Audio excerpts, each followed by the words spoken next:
Hi, Boris. Long time no see. Welcome, Been a welcome, while, welcome. little while. We're so thrilled to have you at the Tianjin Juilliard Piano Festival.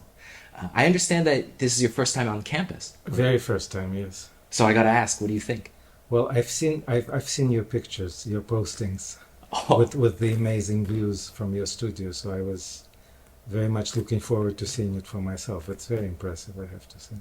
as many people know, you're one of the most sought after piano professors, recitalists, chamber musicians, and might I add, one of the busiest and most well traveled too. Can you just give us a snippet of where and which festivals you were just at this past summer? You're very kind. Thank you very much. This is my 10th event. Some of those events were just very, very small, just one appearance, one class, or short residency. But I think it all adds up. So this is the last one, thank God. Oh. So I'm very relieved about that. I've been to China last month at the Shanghai International Piano Festival. We were together in Texas. Yes, yes.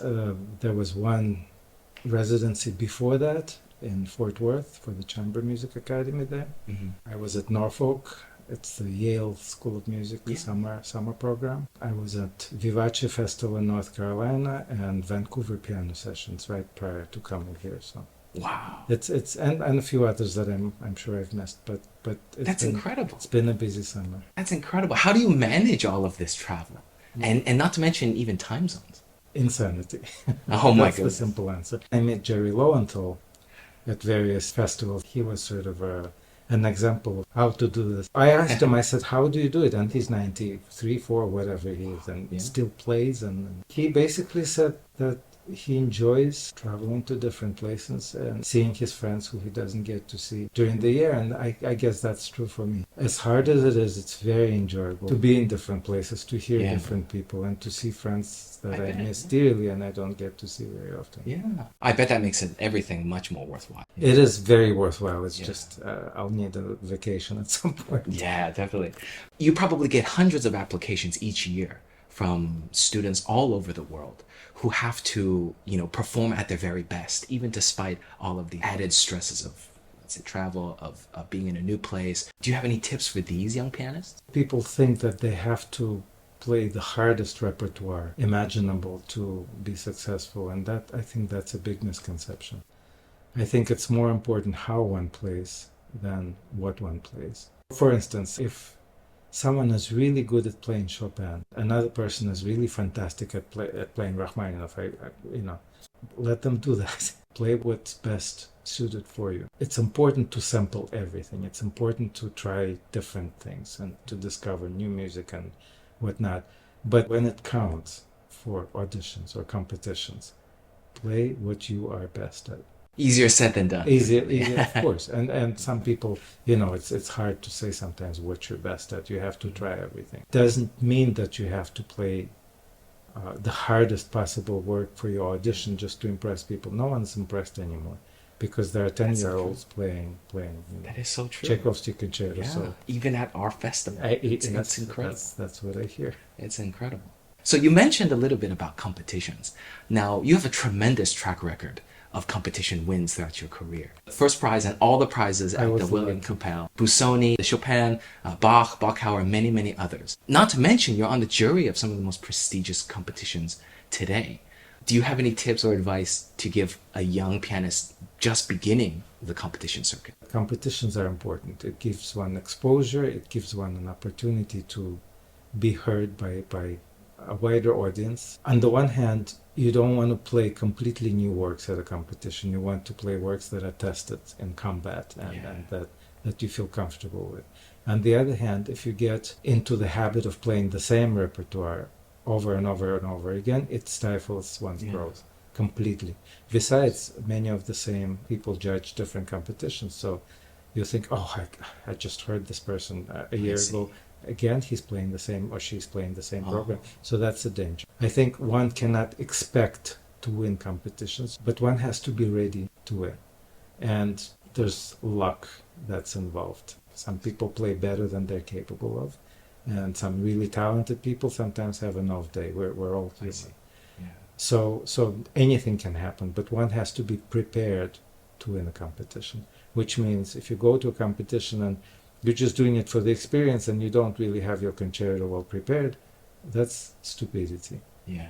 And I've seen a lot of people getting into the finals, which they didn't expect to get, and then not having a concerto well prepared to actually win a prize. After all, competitions provide opportunities. You have to be able to accept those opportunities. If you're not, then don't go to competitions. Definitely. Do you think there's any changes to the path of being a concert artist today? Whether it's engaging new communities, using different technologies, what new opportunities are afforded today rather than, let's say, a few years or maybe a few decades ago?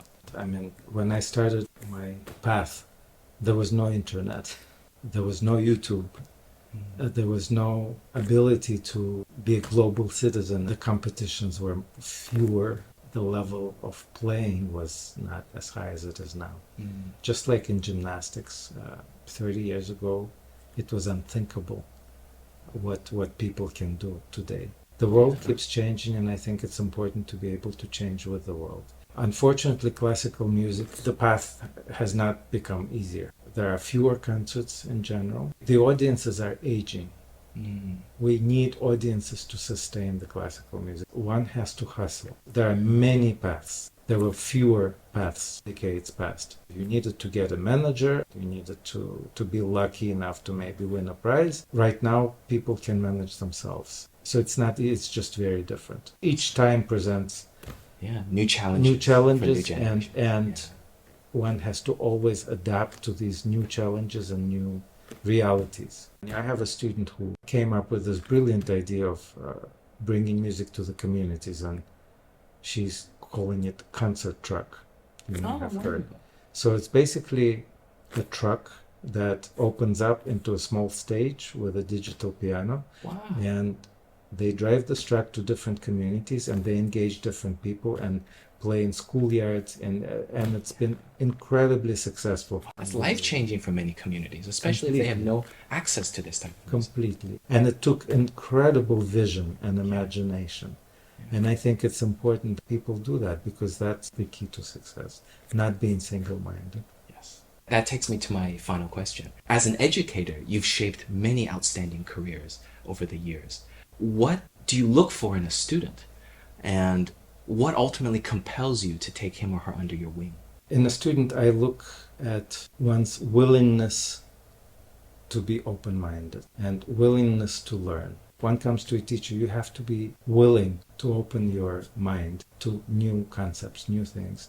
I think that's the most important. There are times when there's no chemistry. It happens to everybody. One of my colleagues used to say that it takes a certain talent to find the right teacher.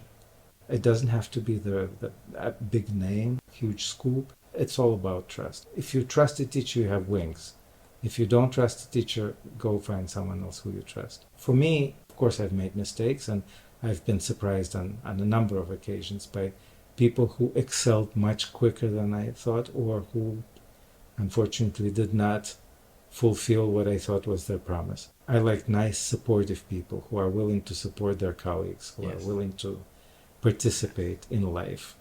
Definitely. So that's what I strive for in choosing people, and very often it's an important relationship. Of course. It could last for years and years and years, and it's major part of my life and of my students' life, having to spend several years in close contact. And it becomes this lifelong friendship.